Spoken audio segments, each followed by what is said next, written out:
नमस्कार दोस्तों, स्वागत है आप सबका हमारे YouTube चैनल साहित्यिका में। शायद किसी ने सच ही कहा है, जैसी संगत वैसी रंगत। तो चलिए आज बात करते हैं ऐसी ही एक कहानी के बारे में।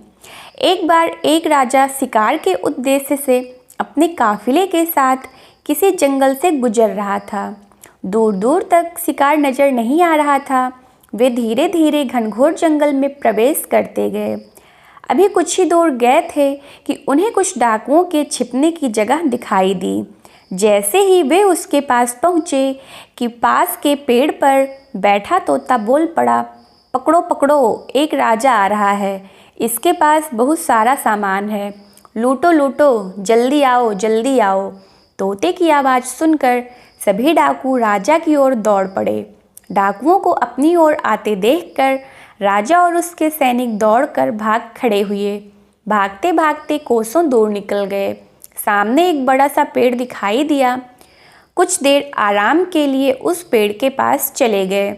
जैसे ही पेड़ के पास पहुँचे कि उस पेड़ पर बैठा हुआ तोता बोल पड़ा, आओ राजन, हमारे साधु महात्मा की कुटिया में आपका स्वागत है।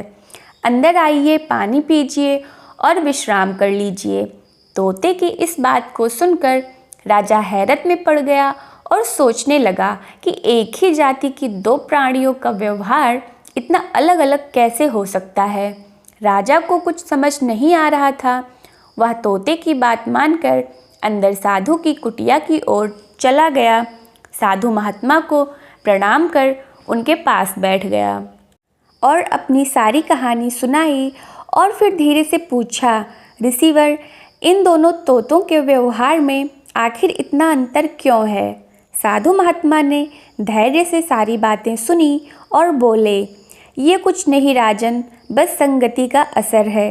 डाकुओं के साथ रहकर तोता भी डाकुओं की तरह व्यवहार करने लगा है और उनकी ही भाषा बोलने लगा है। अर्थात जो जिस वातावरण में रहता है वैसा ही बन जाता है। कहने का तात्पर्य यह है कि मूर्ख भी विद्वानों के साथ रहकर विद्वान बन जाता है और अगर विद्वान भी मूर्खों की संगत में रहता है तो उसके अंदर भी मूर्खता आ जाती।